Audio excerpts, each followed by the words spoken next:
നിരഞ്ജൻ അന്ന് വൈകുന്നേരം നിതാരയെ കാണാൻ അവളുടെ മുറിയിലേക്ക് കയറി ചെന്ന ആ നിമിഷം മുറിയുടെ ഭിത്തിയുടെ ഓരത്തായി പിടിച്ചിട്ടിരുന്ന ആ കിങ് സൈഡ് ബെഡിൽ ഒരറ്റത്തായി ചുരുണ്ടു കൂടിയിരിപ്പാണ് നിതാര. വലത് കൈയിൽ ഫോൺ മുറുകെ പിടിച്ചിട്ടുണ്ടായിരുന്നു. ദേവു എപ്പോഴെങ്കിലും വിളിച്ചാലോ എന്ന പ്രതീക്ഷ.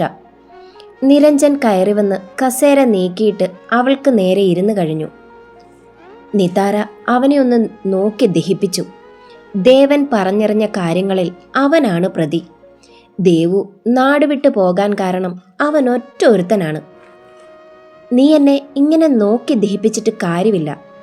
എന്നെ ഇങ്ങനെ നോക്കി പീഡിപ്പിച്ചു എന്ന് വെച്ച് പോയവൾ മടങ്ങി വരാനും പോണില്ല.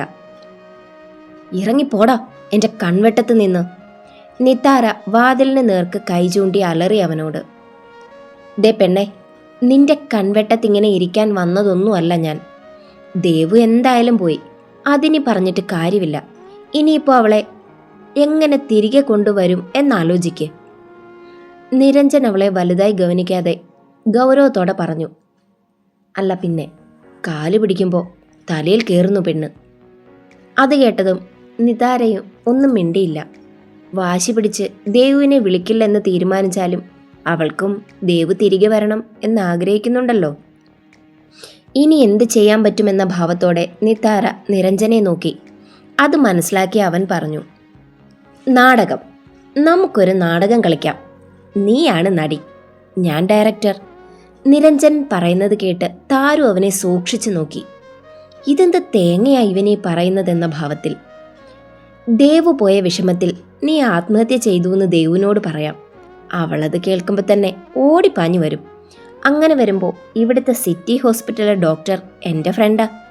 അവനെ കൊണ്ട് ഞാൻ കുറച്ചുകൂടെ ഇമോഷണൽ ഡ്രാമ ഇറക്കിക്കോളാം.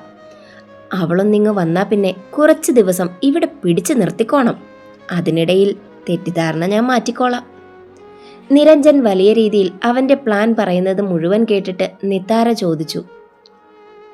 ഇതൊക്കെ ഏൽക്കോ? ഏൽക്കുമെന്നേ. ഇതിലെങ്കിലും എൻ്റെ പെങ്ങൾ എൻ്റെ കൂടെ ഒന്ന് നിന്നാ മതി. കാര്യം നിരഞ്ജനെ ഇഷ്ടമല്ലെങ്കിലും ദേവുവിനെ തിരികെ കൊണ്ടുവരുന്ന കാര്യമായതിനാൽ നിതാര കണ്ണും പൂട്ടി സമ്മതിച്ചു. ഇനി വരേണ്ടത് അവളാണ്. അവൾ വരും. എത്ര വലിയ അപമാനം ഏറ്റിയിടത്തേക്കും കൂടെപ്പിറപ്പായി കണ്ട കൂട്ടുകാരിയെ കാണാൻ അവൾ വരും. ശിഖന്യ ഹൈദരാബാദ് എയർപോർട്ടിൽ വന്നിറങ്ങുമ്പോൾ അവളെ കാത്ത് ശ്രേയ നിൽപ്പുണ്ടായിരുന്നു. ശ്രേയ, നിതാരയ്ക്ക് എങ്ങനെയുണ്ട്? ഏത് ഹോസ്പിറ്റലാ അവൾ? വെപ്രാളത്തോടെ അവൾ ചോദിക്കുന്നത് കേട്ട് ശ്രേയ നിരഞ്ജൻ പറഞ്ഞു പഠിപ്പിച്ചതുപോലെ പറഞ്ഞു. എടോ ശിഖന്യ, നിതാര മാമിനെ ഹോസ്പിറ്റലിൽ നിന്ന് വീട്ടിലേക്ക് ഷിഫ്റ്റ് ചെയ്തു. ഇടയ്ക്ക് കോൺഷ്യസ് ആയപ്പോൾ അവൾ തന്നെ കാണണമെന്ന് പറഞ്ഞ് ബഹളം വെച്ചു. വാ, നമുക്ക് വീട്ടിലേക്ക് പോയി മാമിനെ കാണാം. ശ്രേയ പറഞ്ഞത് കേട്ട് ദേവു തറഞ്ഞൊന്ന് നിന്നു. വീട്ടിലേക്കോ? നിരഞ്ജന്റെ വീട്ടിലേക്ക് താൻ എങ്ങനെയാ പോവുക? ഒരു നിമിഷം ആലോചനയോടെ നിൽക്കുന്നവളെ നിർബന്ധപൂർവം ശ്രേയ കാറിലേക്ക് കയറ്റി. എയർപോർട്ടിൽ നിന്ന് വീട് വരെ അവളെ കൊണ്ടുവരുന്ന ഉത്തരവാദിത്തം ശ്രേയയ്ക്കാണല്ലോ. ഏകദേശം ഒരു അരമണിക്കൂർ ഡ്രൈവിനൊടുവിൽ അവർ വീട്ടിലെത്തി. അവിടെയുള്ളവരെ എങ്ങനെയാണ് അഭിമുഖീകരിക്കുക എന്ന ചിന്തയിലറിയാതെ അവളുടെ തല പെരുത്തുപോയി. എന്നാൽ നിരഞ്ജൻ മുൻകൂട്ടി പറഞ്ഞതുപോലെ ദേവയാനി സ്നേഹത്തോടെ വാതിൽക്കൽ നിൽപ്പുണ്ടായിരുന്നു അവളെ സ്വീകരിക്കാൻ. ഉള്ളിൽ നുരഞ്ഞു പൊന്തുന്ന സന്തോഷത്തോടെ മകന്റെ പ്രണയഭാജനത്തെ അവർ കൈപിടിച്ച് കയറ്റി. വാ മോളെ, അത്ര മാത്രമേ ആ അമ്മ പറഞ്ഞുള്ളൂ. ദേവുവിൻ്റെ മനസ്സ് നിറഞ്ഞുപോയി. ഉള്ളിൽ കൂടിയിരുന്ന കാർമേഘം ഒഴിഞ്ഞു പോയ പോലെ. ഇനി നിരഞ്ജൻ ഇവിടെ കാണുമോ? അതാണ് അവളുടെ അടുത്ത ടെൻഷൻ. ദേവയാനിക്കൊപ്പം അകത്തേക്ക് കയറിയപ്പോൾ ഹാളിലിരുന്ന് പത്രം വായിക്കുന്ന വാസുദേവനെ അവൾ കണ്ടു. അറിയാതെ അവളുടെ തലയങ്ങ് താണുപോയി. തെറ്റൊന്നും ചെയ്തിട്ടില്ലെങ്കിലും താനൊരു തെറ്റുകാരിയായി വാസുദേവൻ കരുതുന്നുണ്ടാവില്ലേ എന്നൊരു ചിന്ത. എന്നാൽ ആ ചിന്തയെ അപ്പാടെ തെറ്റിച്ചുകൊണ്ട് വാസുദേവൻ പത്രം മടക്കി വെച്ച് എഴുന്നേറ്റ് പറഞ്ഞു. മോൾക്ക് അങ്കിളിനോടും ദേഷ്യമാണോ? ഞാനൊന്നും അറിഞ്ഞില്ല മോളെ. നിരഞ്ജൻ എന്തോ മിസ്റ്റേക്ക് പറ്റിയതാ. അല്ലാതെ മോൾ അങ്ങനെയൊന്നും ചെയ്യില്ലെന്ന് ഞങ്ങൾക്കറിയില്ലേ. അയാൾ പറയുന്നത് കേട്ടപ്പോഴവൾക്ക് ആശ്വാസം തോന്നിപ്പോയി. നിരപരാധിത്വം വിശ്വസിക്കുന്നവരുമുണ്ട്. അവൾ എന്ത് പറയണമെന്ന് ഒരു നിമിഷം ചിന്തിച്ച് കുഴപ്പത്തിലായി നിന്നു. 1.5 വർഷമായി കാണുന്നതാണ് വാസുദേവനെ. അച്ഛൻ്റെ സ്ഥാനമാണ് അയാൾക്ക് അവളുടെ മനസ്സിൽ. അവളെ കൂടുതൽ സമ്മർദ്ദത്തിലാക്കണ്ട എന്ന് കരുതിയാവും ദേവയാനി പറഞ്ഞു. നിത്താര മുറിയിലുണ്ട് മോളെ, പോയി കണ്ടോളൂ. ദേവു നിത്താരയുടെ മുറിയായി ചൂണ്ടിക്കാണിച്ചിടം നോക്കി നടന്നു. വാതിൽ ചാരിയിട്ടേ ഉണ്ടായിരുന്നുള്ളൂ. അവളത് പതിയെ തുറന്നു. നിത്താര നല്ല മയക്കത്തിലാണ്. കട്ടിലിൽ അവൾക്കടുത്തേക്ക് നടന്നു വന്ന് ദേവു അടുത്തായി ഇരുന്നു. പതിയെ അവളുടെ വലത് കൈയിലെ കൈവെള്ളയിലെ മുറിവിലെ കെട്ടിലേക്ക് നോക്കി. നെഞ്ചു പിടഞ്ഞു പോയവൾക്ക്. വെളുത്തു നീണ്ട മെലിഞ്ഞ കൈകൾക്ക് കുപ്പിവള അഴകേറ്റേണ്ടടുത്ത് പ്ലാസ്റ്ററിൽ പൊതിഞ്ഞ വെള്ളക്കെട്ട്, അതിലൊരിത്തിരി ചോരപ്പാട്. ദേവു പതിയെ കൈയെടുത്ത് മടിയിൽ വെച്ചു. ആ വിരലുകളിൽ പതിയെ നോവിക്കാതെ ഒന്ന് തൊട്ടു. ആ സ്പർശം അറിഞ്ഞിട്ടാവണം നിതാര കണ്ണു തുറന്നു. അതോടി കണ്ടപ്പോൾ ദേവു പൊട്ടിക്കരഞ്ഞുപോയി. അവൾ ഇവിടെ വന്ന എന്തൊക്കെ പറയണം, എങ്ങനെ പെരുമാറണം എന്നൊക്കെ പഠിച്ചു വെച്ചവൾ ദേവുവിനെ കണ്ടപ്പോൾ എല്ലാം മറന്നുപോയി. പതിയെ എഴുന്നേറ്റിരുന്ന് അവൾ ദേവുവിനെ ചുറ്റിപ്പിടിച്ച് പൊട്ടിക്കരഞ്ഞു. ആർക്കും ഒന്നും പറയാനില്ലാത്ത അവസ്ഥ. കരച്ചിലിൻ്റെയും വോളിയം കൂടുന്നതും കുറയുന്നതുമാണ് ആകെയുള്ള മാറ്റം. ഈ കൂട്ടക്കരച്ചിൽ കണ്ട് സഹികെട്ടാണ് നിരഞ്ജൻ അങ്ങോട്ട് ചെന്നത്. ആദ്യമൊക്കെ ജാടയെണ്ണം എന്നെ ആരും വേണ്ട, ഒന്ന് മരിച്ചാൽ മതി എന്നൊക്കെ പറയണമെന്നൊക്കെ നിരഞ്ജൻ പഠിപ്പിച്ചതാണവളെ. എന്നിട്ടിപ്പോൾ ഈ പെണ്ണിരുന്ന് മുതലക്കണ്ണീർ പൊഴിക്കുവാണ്. നിതാര, നിന്നോട് നന്നായി റെസ്റ്റ് എടുക്കണമെന്നല്ലേ ഡോക്ടർ പറഞ്ഞത്? വേണ്ടാന്ന് പറഞ്ഞ് കളഞ്ഞിട്ട് പോയവരോട് ഇങ്ങനെ കരഞ്ഞ അസുഖമൊന്നും വരുത്തി വെക്കേണ്ട. ദേവുവിൻ്റെ മുഖത്ത് നോക്കാതെ നിതാരയോട് ഗൗരവത്തിൽ പറയുന്നവനെ ദേവു ഒന്ന് തുറിച്ചു നോക്കി. ഇതെവിടെ നിന്ന് വന്നു എന്ന ഭാവത്തിൽ. അവനാണെങ്കിൽ അവളെ ഒന്ന് നോക്കുന്നു ഓടിയില്ല. പക്ഷെ ഇവിടെ ഞെട്ടിച്ചത് താരുവാണ്. താൻ പോടോ, ആര് വേണ്ടാന്ന് പറഞ്ഞു പോയിന്ന്? താനല്ലേ ഓടിച്ചത്? എൻ്റെ മുന്നിലെങ്ങാനും വന്നാ തലമണ്ട അടിച്ചു പൊട്ടിക്കും ഞാൻ. അവളുടെ നിന്ന നിൽപ്പിലെ കൂറുമാറ്റം കണ്ടതും നിരഞ്ജൻ അയ്യടാന്നായിപ്പോയി. പിണങ്ങി നിൽക്കുന്നവളുടെ മുഖത്ത് ഒരാക്കിയ ചിരി വന്നിട്ടില്ലേ? ഉണ്ടുണ്ട്. നിരഞ്ജൻ അറിയാതെ ദേവുവിനെ ഒന്ന് നോക്കിപ്പോയി. പിന്നീടൊന്നും മിണ്ടാതെ നിരഞ്ജൻ ആ മുറി വിട്ടുപോയി. ഇനിയും നിന്ന് നാണം കെടാൻ വയ്യവന്. താരു, നീ ഓക്കെ ആണോ? ഹെൽത്തൊക്കെ എങ്ങനെയുണ്ട്? നീ ഓക്കെ ആണെങ്കിൽ നമുക്ക് തറവാട്ടിലേക്ക് പോകാം. നിരഞ്ജൻ പോയി കഴിഞ്ഞതും ദേവു അവളോട് ചോദിച്ചു. അങ്ങനെയൊരു ചോദ്യം നിതാര പ്രതീക്ഷിച്ചിരുന്നില്ല. എന്തുത്തരം പറയും അതിന്? മോളെ. വാതിലിനടുത്ത് നിന്നും ദേവയാനിയുടെ ശബ്ദം കേട്ട് ദേവു അങ്ങോട്ട് നോക്കി. കയ്യിൽ ജ്യൂസ് ട്രേയുമായി ദേവയാനി നിൽക്കുകയാണ്. അവളൊന്ന് പുഞ്ചിരിച്ചുകൊണ്ട് എഴുന്നേറ്റു. ദേവയാനി അകത്തേക്ക് കയറി വന്നു. ദേവു അവർ നീട്ടിയ ജ്യൂസ് കയ്യിലേക്ക് വാങ്ങി. മോൾ ഉടനെ തിരികെ പോകുന്നുണ്ടോ? ഒരു 2-3 ദിവസം ഇവിടെ നിൽക്കാൻ പറ്റുമോ? നിതാരമോളുടെ ആരോഗ്യമൊക്കെ ഒന്ന് ശരിയാകും വരെയെങ്കിലും. ആ അമ്മയുടെ സ്വരത്തിൽ ഒരപേക്ഷ ധ്വനിക്കുന്നുണ്ട്. അവൾക്കത് നിരസിക്കാനും പറ്റിയില്ല. അറിയാതെ ദേവു തലയാട്ടിപ്പോയി. അത് കണ്ടതും നിതാരയുടെ മുഖം തെളിഞ്ഞു. അവളെ ഇവിടെ പിടിച്ചു നിർത്തുക എന്നുള്ള നാടകത്തിലെ അടുത്ത അഭിനേത്രിയായിട്ടാണല്ലോ ദേവയാനിയെ നിരഞ്ജൻ കളത്തിലിറക്കിയത്. ദേവയാനി പോയി കഴിഞ്ഞിട്ടും ദേവു ആ നിൽപ്പ് തുടർന്നു. ഒന്നുകിൽ ഇന്ന് തന്നെ മടക്കം, അല്ലെങ്കിൽ ഏതെങ്കിലും ഹോട്ടലിൽ റൂം എടുക്കാം എന്നൊക്കെയായിരുന്നു അവളുടെ പ്ലാൻ. നിരഞ്ജന്റെ കമ്പനിയിലേക്കോ കമ്പനി തന്ന ഫ്ലാറ്റിലേക്കോ ഇനിയൊരു മടക്കം ഉണ്ടാവില്ല എന്നവൾ ഉറപ്പിച്ചതാണ്. ഇതിപ്പോൾ നിതാരം വീട്ടിൽ നിൽക്കേണ്ട അവസ്ഥയായി. ഓരോന്നോർത്ത് നിൽക്കെയാണ് അവളുടെ ഫോൺ ശബ്ദിച്ചത്. ശ്രീ എന്തൊക്കെ പറഞ്ഞിട്ടും നിരഞ്ജന്റെ അടുത്തേക്ക് വിടില്ല എന്നവൻ ഉറപ്പിച്ച് പറഞ്ഞതാണ്. എന്നിട്ടും കരഞ്ഞ് കാല് പിടിച്ച് പോന്നതാണ്. ഇനിയിപ്പോൾ ഇവിടെ 2 ദിവസം കൂടി നിൽക്കുന്നു എന്ന് അറിഞ്ഞ അവൾ ഫോൺ എടുക്കാനൊന്നും മടിച്ചു. അപ്പോഴേക്കും നിതാര അവളുടെ കയ്യിൽ നിന്ന് ഫോൺ വാങ്ങി കോൾ എടുത്തിരുന്നു. ദേവ്. എടാ മോനെ. ഫോണിലൂടെ ഇരച്ചു വന്ന തെറിവിളി കേട്ട് നിരഞ്ജൻ ഫോൺ കുറച്ചൊന്ന് മാറ്റിപ്പിടിച്ചു. എന്തുവാ ഇത്? ഇവനൊരു മര്യാദയില്ലേ? നിരഞ്ജൻ മനസ്സിലങ്ങ് ചിന്തിച്ചു പോയി. ഒരുച്ച നേരമായി കാണും. ദേവു വീട്ടിലുള്ളതുകൊണ്ട് ഓഫീസിൽ പോലും പോകാതെ വീട്ടിൽ കുത്തിയിരിക്കുകയാണ് നിരഞ്ജൻ. എന്തെങ്കിലും കാരണമുണ്ടാക്കി അവളുടെ മുന്നിലേക്ക് ചെല്ലാമെന്ന് വിചാരിച്ച അവൾ മുഖം തരില്ല. നിതാര പിന്നെ ആ ഏരിയയിലേക്ക് അടുപ്പിക്കുന്നു പോലുമില്ല. അപ്പോഴാണ് കാര്യങ്ങളൊക്കെ അറിഞ്ഞത്. കാര്യങ്ങളൊക്കെ അറിഞ്ഞ അച്ചുവിൻ്റെ വിളി. സ്വന്തം അനിയത്തിയില്ലാത്ത വിഷമം ദേവുവിനെ സ്നേഹിച്ചു തീർക്കുന്ന അച്ചുവിനെ സഹിക്കുമോ നിരഞ്ജന്റെ എടുത്തുചാട്ടം. എൻ്റെ അളിയാ, പറ്റിപ്പോയി. അതിനിപ്പോ ഇത്രയും വലിയ പൂരപ്പാട്ട് നടത്തിയിട്ട് വല്ല കാര്യമുണ്ടോ? അച്ചു ശ്വാസം എടുക്കാൻ വേണ്ടി എടുത്ത ഗ്യാപ്പിൽ നിരഞ്ജൻ അത്രയും ചോദിച്ചു പോയി. എന്നിട്ടും അവൻ അടങ്ങിയില്ല. പിന്നെയും കുറെ ചീത്ത വിളിച്ചിട്ടാണ് അവനൊന്ന് നിർത്തിയത്. ഒടുവിൽ അച്ചു നിശബ്ദനായപ്പോൾ നിരഞ്ജൻ പറഞ്ഞു തുടങ്ങി. അച്ചു, നീ ഒന്ന് ആലോചിച്ച് നോക്കടാ. ഞാൻ എൻ്റെ ജീവിതത്തിൽ ആദ്യമായിട്ട് സ്നേഹിച്ച പെണ്ണാ ദേവു. അവളെ എനിക്ക് എന്തിഷ്ടമാണെന്ന് പറഞ്ഞു തരാൻ എനിക്കറിയില്ല. അവളില്ലാത്ത ഓരോ സെക്കൻഡും എനിക്കോരോ യുഗം പോലെയാ. എനിക്ക് അവളെ അത്രയും വിശ്വാസമായിരുന്നൂടാ. പെട്ടെന്നൊരു ദിവസം എനിക്കുണ്ടായ പരാജയങ്ങളുടെ മുഴുവൻ കാരണവും അവളാണെന്ന് അറിഞ്ഞപ്പോൾ സഹിച്ചില്ല. ലൈഫിൽ ആദ്യമായിട്ട് ഞാൻ കള്ളുപോലും കുടിച്ചടാ അന്ന് രാത്രി. അവളെ ആരെങ്കിലും ചതിച്ചതാവും എന്ന് പോലും എൻ്റെ പൊട്ടബുദ്ധിക്ക് ചിന്തിച്ചില്ല. കാരണം അന്നൊരിക്കൽ ഞാൻ ദേവുവിൻ്റെ ഒഴികെ മറ്റെല്ലാ സ്റ്റാഫിൻ്റെയും സിസ്റ്റം ചെക്ക് ചെയ്തിരുന്നു. അന്ന് ഒഴിവായി പോയത് ദേവു മാത്രമാണ്. അതുകൂടെ ചിന്തിച്ചപ്പോൾ ഞാൻ ആകെ തകർന്നു പോയി. എൻ്റെ തെറ്റാണ്. അവൾ എന്നെ ചതിക്കില്ല എന്നൊരു വിശ്വാസം മതിയായിരുന്നു. അവളെ ഒന്ന് വിശ്വസിച്ചാൽ മതിയായിരുന്നു. പറഞ്ഞു തീരുമ്പോൾ അവൻ്റെ സ്വരമിടറി. കണ്ണ് നിറഞ്ഞുപോയി. അച്ചുവിനും മനസ്സിലാകുന്നുണ്ടായിരുന്നു അവൻ്റെ വിഷമം. പോട്ടടാ, അവളെ പറഞ്ഞു മനസ്സിലാക്കാൻ നോക്ക്. അവൾക്ക് മനസ്സിലാകും. അത്രമാത്രം പറഞ്ഞവൻ കോള് കട്ട് ചെയ്തു. ഒരു നിമിഷത്തെ എടുത്തുചാട്ടമാണ്. ഒന്നുകൂടി ഒന്ന് ചിന്തിച്ചിരുന്നെങ്കിൽ ദേവുവിനെ അവിശ്വസിക്കേണ്ടി വരില്ലായിരുന്നു. പ്രാണനെ പോലെ കരുതുന്നവളെ വിശ്വസിച്ചില്ലെങ്കിൽ പിന്നെ ആരെ വിശ്വസിക്കാനാണ്? ദേവ്. ഫോണിലൂടെയുള്ള നിതാരയുടെ സ്വരം കേട്ടതും അറിയാതെ ഉടലൊന്ന് തരിച്ചുപോയി ദേവന്. എന്താണെന്നറിയാത്തൊരനുഭൂതി. തിരിച്ചൊന്നും പറയാൻ കഴിയുന്നില്ല. നാവു വരണ്ടുപോയി. ശബ്ദമൊന്നും കേൾക്കാത്തതുകൊണ്ട് താരു ഒന്നുകൂടി വിളിച്ചു. ദേവ്, കേൾക്കുന്നുണ്ടോ? ആ, കേൾക്കുന്നുണ്ട് നിതാര.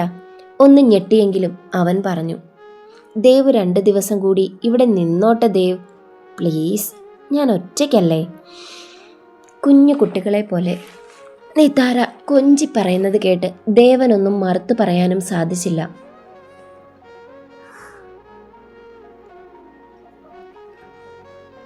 എന്നിട്ടും അവൻ പറഞ്ഞു, എന്തിനാ? തൻ്റെ ബ്രദറിന് തോന്നുമ്പോൾ ഇറക്കി വിടാനല്ലേ? അത് കേട്ടതും നിതാരയുടെ മുഖം വാടി. അവളൊന്നും മിണ്ടിയില്ല. അതുകൊണ്ട് തന്നെ ദേവൻ വീണ്ടും പറഞ്ഞു, എടോ, താൻ വിഷമിക്കാൻ പറഞ്ഞതല്ല. എൻ്റെ ദേവൂട്ടിയെ പൊന്നുപോലെ നോക്കാമെങ്കിൽ താനവിടെ 2 ദിവസം നിർത്തിക്കോ. അത് കേട്ടതും നിതാരയുടെ മുഖം വിടർന്നു. ഓക്കെ ദേവ്. അവൾ കിലുങ്ങനെ പൊട്ടിച്ചിരിയോടെ പറഞ്ഞിട്ട് കോള് കട്ട് ചെയ്തു. നേരിട്ട് കാണുന്നില്ലെങ്കിലും ദേവന്റെ മനസ്സിലും അവളുടെ ആ ചിരി അങ്ങനെ തെളിഞ്ഞു വന്നു. അന്നൊരു ദിവസം കടന്നുപോയി. ദേവു മുഴുവൻ സമയവും നിതാരയുടെ കൂടെ ഇരുന്നു. ഉച്ചയ്ക്ക് വാസുദേവനും ദേവയാനിയും അടുത്ത് ഏതോ സുഹൃത്തിൻ്റെ മകളുടെ വിവാഹത്തിൽ പങ്കെടുക്കാൻ പോയിരുന്നു. നിരഞ്ജനാണെങ്കിൽ അച്ചു വിളിച്ച് സംസാരിച്ചിട്ടൊക്കെ വന്നപ്പോഴേക്കും ദേവും താരവും കഴിച്ചെഴുന്നേറ്റിരുന്നു. അറിയാതെ പോലും ദേവു നിരഞ്ജന്റെ മുന്നിൽ വന്നു പെട്ടില്ല. ഒരുതരം അവോയ്ഡിങ് ആയിരുന്നു അവളുടെ പ്രതികാരം. വൈകുന്നേരമായി. ദേവയാനിക്കൊപ്പം ദേവുവും പൂജാമുറിയിൽ വിളക്ക് വെച്ച് തൊഴുതു. അത് കണ്ടതും ആ അമ്മയുടെ മനമൊന്ന് നിറഞ്ഞു. ഉത്തമയായ പെൺകുട്ടിയെ തന്നെയാണ് മകൻ കണ്ടെത്തിയിരിക്കുന്നത്.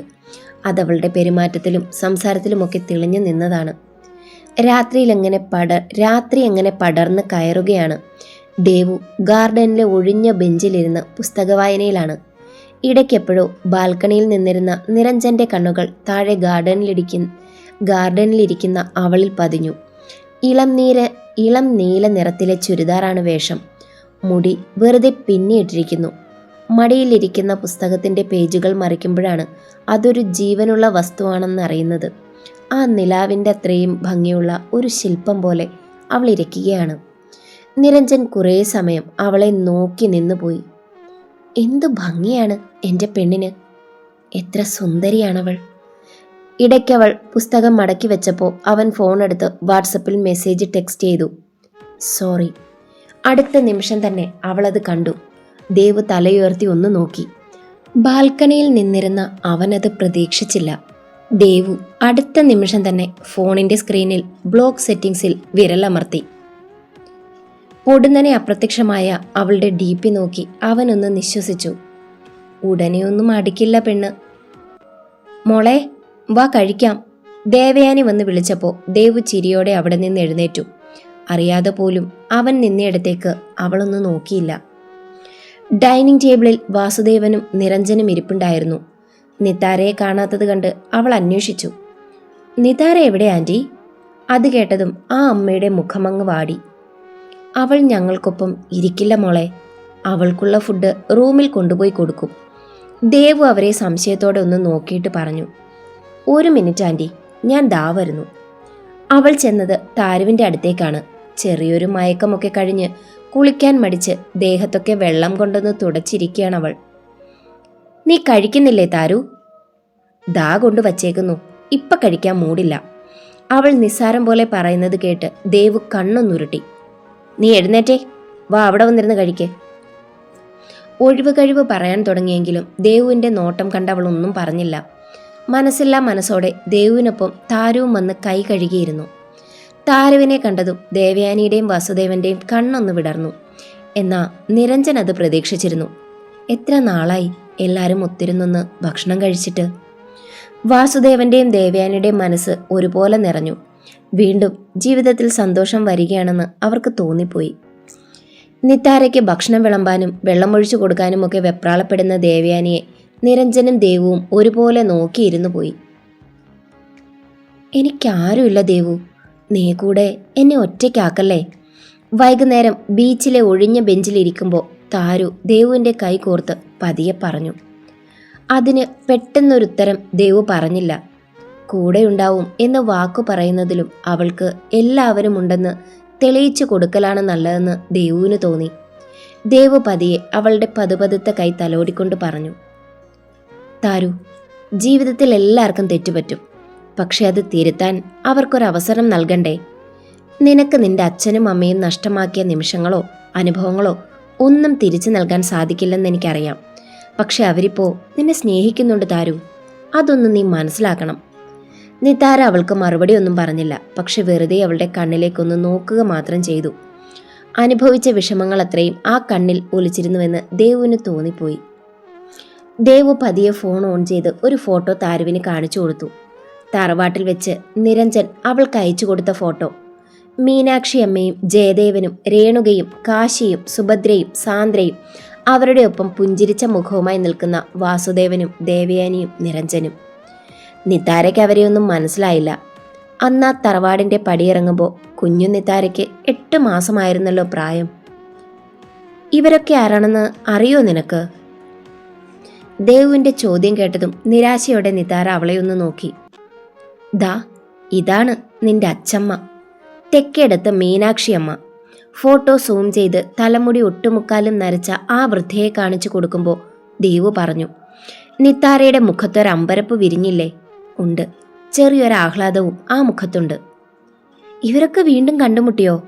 ഒരിക്കലും ഒന്നിക്കാത്ത വിധം ഇഴപിരിഞ്ഞ ബന്ധങ്ങളായിരുന്നില്ലേ ഇവരൊക്കെ? വല്യച്ഛനെന്നും വല്യമ്മയെന്നും ഏട്ടനെന്നും അപ്പച്ചിയെന്നുമൊക്കെ ഓരോരുത്തരെയും പരിചയപ്പെടുത്തുമ്പോൾ ദേവു അവൾ അറിയാതെ അവളിൽ വിരിയുന്ന ഭാവങ്ങൾ ഉറ്റുനോക്കി. അമ്പരപ്പും സന്തോഷവും നിരാശയുമൊക്കെ ആ കണ്ണിൽ മിന്നിമായുന്നുണ്ട്. താരു, കഴിഞ്ഞ മാസം വാസുദേവങ്ങളും ആൻറ്റിയും തറവാട്ടിലേക്ക് പോയി. പഴയതൊക്കെ ഓർത്ത് വാശി പിടിച്ചിരുന്നെങ്കിൽ ഇപ്പം നീ കണ്ട സന്തോഷ നിമിഷം ഉണ്ടാവുമായിരുന്നോ? കഴിഞ്ഞതൊക്കെ കഴിഞ്ഞു മോളെ, അതോർത്ത് ജീവിതത്തിലെ നല്ല നിമിഷം കൂടി പാഴാക്കല്ലേ. ദേവു അലിവോടെ പറയുമ്പോൾ നിതാരയുടെ കവളിലൂടെ കണ്ണുനീർ ഒലിച്ചിറങ്ങി. എന്നാൽ ഇതേ സമയമാണ് ഷോപ്പിംഗ് കഴിഞ്ഞ് മടങ്ങിപ്പോവുകയായിരുന്ന വർഷ ബീച്ചിലിരിക്കുന്ന ദേവുവിനെ കണ്ട് ഡ്രൈവറോട് വണ്ടി ഒതുക്കി നിർത്താൻ ആവശ്യപ്പെട്ടത്. വർഷയുടെ നെഞ്ചൊന്ന് മിടിച്ചു നിന്നു. ദേവുവും താരുവും. പറ്റിയ സന്ദർഭം ഇതാണ്. സത്യം അവരോട് തുറന്നു പറയണം. തനിക്കുള്ള ശിക്ഷ അവർ തീരുമാനിക്കട്ടെ. വർഷ മനസ്സിൽ പറഞ്ഞുറപ്പിച്ചുകൊണ്ട് അവർക്കടുത്തേക്ക് നടക്കാൻ തുനിഞ്ഞു. രാത്രി ആഹാരം കഴിഞ്ഞിട്ടും ഉറങ്ങാതെ ബെഡിൽ ചാരിയിരുന്ന് ഓരോന്നോർക്കുന്ന താരുവിനെ ദേവു കുറേ നേരമായി നോക്കിക്കൊണ്ടിരിക്കുകയാണ്. എന്നാൽ അവളേതോ മായിക ലോകത്താണ്. ഒടുക്കം ദേവു പയ്യെ അവളുടെ കവളിലൊന്ന് കുത്തി. എന്താടി? കവിൾ ചെറുതായി നൊന്ത ദേഷ്യത്തിൽ അവൾ കണ്ണുരുട്ടി ചോദിച്ചുപോയി. എന്താ കുഞ്ഞിനിത്ര ആലോചന? ദേവു അവൾക്കടുത്തേക്ക് വന്നിരുന്ന് ചോദിച്ചു. എനിക്കറിയില്ല ദേവു, ആരോടെന്താ പറയേണ്ടതെന്ന്. ആർക്കും എന്നോടൊരു സ്നേഹമില്ല. അവളുടെ കണ്ണ് നിറയുന്നത് കണ്ട് ദേവു പറഞ്ഞു. ശരി, നിന്റെ സംശയം മാറ്റിത്തരാം ഞാൻ. ആദ്യം അമ്മയ്ക്ക് സ്നേഹമുണ്ടോ എന്ന് കാണിച്ചു തരാം. നീയേ ലൈറ്റ് അണച്ച് കിടന്നു. ഒരു 10 മിനിറ്റ് ഉറങ്ങിക്കളയല്ലേ. കാര്യം എന്താണെന്ന് മനസ്സിലായില്ലെങ്കിലും അവൾ ടേബിൾ ലാമ്പ് ഓൺ ചെയ്തിട്ട് ബെഡിന്റെ ഓരം ചേർന്ന് കിടന്ന് കണ്ണടച്ചു. നിമിഷങ്ങൾ കടന്നുപോയി. മുറിയിൽ ആരുടെയോ കാൽപെരുമാറ്റം. ചെറിയ വെളിച്ചം മാത്രമുള്ള ആ ഇരുട്ടിൽ ദേവയാനിയുടെ നിഴൽ തെളിഞ്ഞു. ദേവയാനി പതിയെ നടന്നു വന്ന് താരുവിനെ ഒന്ന് നോക്കി. കണ്ണടച്ചുറങ്ങുകയാണവൾ. അല്ല, അതുപോലെ നടിക്കുകയാണവൾ. ദേവയാനി പതിയെ കുനിഞ്ഞവളുടെ നെറ്റിയിൽ ഒന്ന് അമർത്തി ചുംബിച്ചു. സ്നേഹവും വാത്സല്യം കരുതലും ചാലിച്ചൊരുമ്മ. നിതാരയുടെ നെഞ്ചൊന്ന് മിടിച്ചുപോയി. ഇത്രയടുത്ത് അമ്മയുടെ മണം പോലും ഇതാദ്യം എന്നവൾക്ക് തോന്നിപ്പോയി. നിതാരയ്ക്ക് പുതച്ചു കൊടുത്ത് ദേവയാനി വാതിൽ പൂട്ടി പുറത്തേക്ക് പോയി. നിതാരയുടെ കണ്ണുനീർ മൗനത്തെ ഭേദിച്ച് പുറത്തേക്ക് വന്നു. ദേവു അവൾക്കടുത്തേക്ക് നീങ്ങി കെട്ടിപ്പിടിച്ചു കിടന്നു. അവളെ പതിയെ ഒരു കുഞ്ഞിനെ പോലെ ചേർത്ത് പിടിച്ചു. ഏങ്ങലടികൾക്കൊടുവിൽ നിതാര ഉറങ്ങുമ്പോഴേക്ക് ദേവുവും കരഞ്ഞു പോയിരുന്നു. എന്നാൽ ഇതേ സമയം വർഷ ആശുപത്രിയിലെ ക്രിട്ടിക്കൽ വിഭാഗത്തിൽ തണുത്തുറഞ്ഞ മുറിയിൽ മരണത്തിന് മുന്നിൽ ജീവന് വേണ്ടി മൽപ്പിടുത്തം നടത്തുകയായിരുന്നു.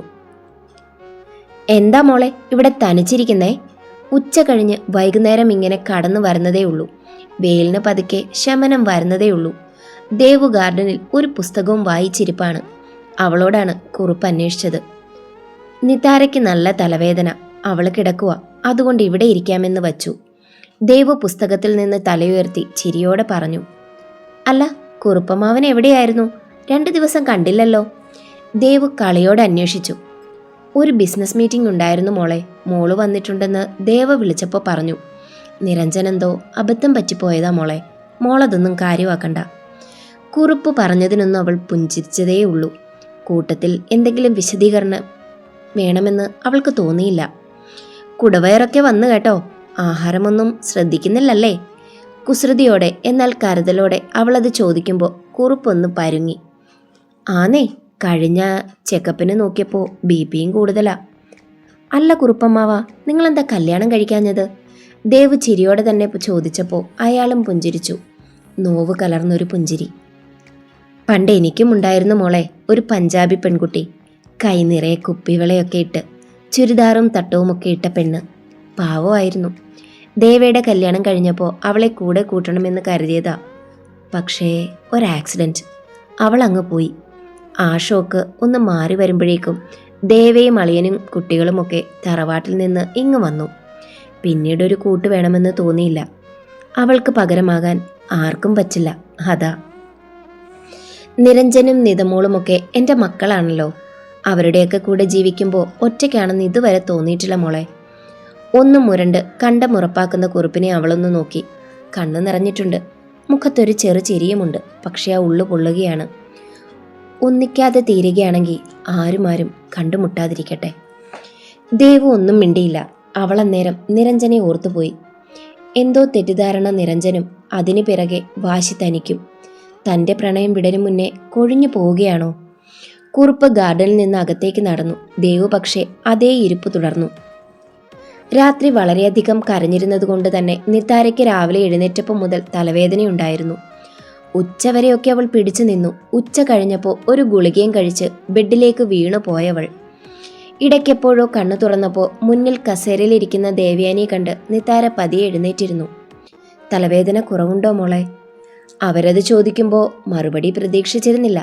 കാരണം നിതാര അവരോട് സംസാരിക്കാറില്ല. ഒരമ്മ എന്ന നിലയിൽ അവർക്ക് ലഭിക്കാവുന്നതിൽ ഏറ്റവും വലിയ ശിക്ഷ മക്കളുടെ അവഗണനയാണെന്ന് ദേവയാനി തിരിച്ചറിയുകയായിരുന്നു കഴിഞ്ഞ ദിവസങ്ങളിൽ, മാസങ്ങളിൽ. എന്നാൽ അപ്രതീക്ഷിതമായി താരു അവരുടെ നെഞ്ചിലേക്ക് ചാഞ്ഞു. പൊട്ടിക്കരഞ്ഞു അവൾ. ഉള്ളിലെ സങ്കടം അത്രയും കരഞ്ഞു കളഞ്ഞവൾ. ദേവയാനിയും അവളെ ചേർത്ത് പിടിച്ച് പൊട്ടിക്കരഞ്ഞു. എത്രത്തോളം അവളെ മുറുകെ ചേർക്കാമോ അത്രയും ചേർത്ത് പിടിച്ചു. ഇനിയൊരിക്കലും ഒന്നിലും വിട്ടുകൊടുക്കില്ല എന്ന പോലെ. ഒരിക്കലും ഒന്നിനും പിടികൊടുക്കാൻ വയ്യാത്ത പോലെ അവളും അമ്മയെ ചേർത്ത് പിടിച്ചു. ദേവുവിൻ്റെ ദൗത്യങ്ങൾ ഓരോന്നായി കഴിഞ്ഞു. താരുവിൻ്റെ വാശിയും ദേഷ്യവുമൊക്കെ മാറ്റിയെടുക്കുക, അവളിലെ ലഹരിയുടെ അഡിക്ഷൻ ഒഴിവാക്കുക, അച്ഛനും അമ്മയും എന്ന ചിന്തയിൽ അവളെ കൊണ്ടെത്തിക്കുക.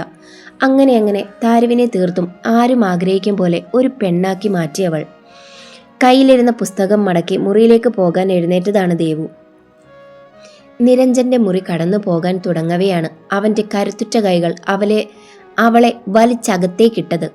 ഒരു കൈകൊണ്ട് അവളെ ചേർത്ത് പിടിക്കുമ്പോഴും മറുകൈകൊണ്ട് വാതിൽ ചേർത്തടച്ച് ബോൾട്ട് ഇട്ട് കഴിഞ്ഞവൻ. ദേവു ഭയപ്പെട്ടില്ല, കുതറിയില്ല, എന്തിനേറെ ഒരക്ഷരം പോലും മിണ്ടിയില്ല. നിരഞ്ജൻ പതിയെ അവളോട് പറഞ്ഞു, ദേവു പ്ലീസ്, എനിക്ക് പറയാനുള്ളത് ഒന്ന് കേൾക്കടാ. ഇനി എന്ത് പറയാൻ, എല്ലാം പറഞ്ഞു കഴിഞ്ഞതല്ലേ. അവൻ്റെ കണ്ണിലേക്ക് നോക്കി അവളത് ചോദിക്കുമ്പോൾ നിരഞ്ജൻ്റെ കണ്ണിൽ അറിയാതെ കുറ്റബോധം വന്നു നിറഞ്ഞു. പിന്നീട് ദേവു ഒന്നും പറഞ്ഞില്ല. അവൻ എന്താണ് പറയാനുള്ളതെന്ന് കേൾക്കാമെന്ന് തന്നെ കരുതി അവൾ. ഏറെ നേരം നിരഞ്ജൻ അവളെ ചേർത്ത് പിടിച്ചാൽ നിൽപ്പ് തുടർന്നു. ഒടുവിൽ അവൻ പറഞ്ഞു, ഐ ആം സോറി ദേവു, തെറ്റെൻ്റെ ഭാഗത്താണ്. ഇവിടെ എല്ലാവരും നിന്നെ വിശ്വസിച്ചു, ഞാൻ മാത്രം. ആര് വിശ്വസിച്ചില്ലെങ്കിലും ഞാനായിരുന്നു വിശ്വസിക്കേണ്ടത്. കാര്യങ്ങളൊക്കെ അങ്ങനെയായിരുന്നടോ. എന്താ പറ്റിയെന്ന് എനിക്കിപ്പോഴും അറിയില്ല. നിരഞ്ജൻ്റെ വാക്കുകളിൽ അവൻ്റെ നിസ്സഹായാവസ്ഥ പ്രകടമായിരുന്നു. ദേവു അവനെ തറപ്പിച്ചൊന്ന് നോക്കിയിട്ട് പറഞ്ഞു, എനിക്ക് നിങ്ങളെയോ നിങ്ങളുടെ കമ്പനിയെയോ ചതിക്കേണ്ട ആവശ്യമില്ല. പിന്നെ എന്നെ നിങ്ങൾ വിശ്വസിക്കാത്തതിൻ്റെ കാരണം, ഞാൻ നിങ്ങളുടെ കമ്പനിയിലെ വെറും സ്റ്റാഫ് മാത്രമാണ്. അത്രയുള്ളൂ നമ്മൾ തമ്മിലുള്ള ബന്ധം. അത് മനസ്സിലാക്കാനും ഉൾക്കൊള്ളാനും എനിക്ക് കുറച്ച് സമയം വേണ്ടി വന്നു. കുഴപ്പമില്ല, ഇപ്പം ഞാൻ ഓക്കെയാണ്. ഇനി എൻ്റെ നിരപരാധിത്വം ഞാൻ തന്നെ തെളിയിക്കണോ? അവളുടെ മൂർച്ചയേറിയ വാക്കുകൾക്ക് മുന്നിൽ അവൻ്റെ കൈ അവളിൽ നിന്ന് അയഞ്ഞു. ഇനിയൊന്നും പറയാനില്ലാത്ത പോലെ അവൻ നിശബ്ദനായി. അവനെ ഒന്നുകൂടി നോക്കിയിട്ട് ദേവു വാതിൽ തുറന്ന് പുറത്തേക്ക് പോയി. അവൾ തന്നിൽ നിന്ന് ഒരുപാട് അകലെയാണെന്ന് അവൻ മനസ്സിലാക്കിയിരുന്നു.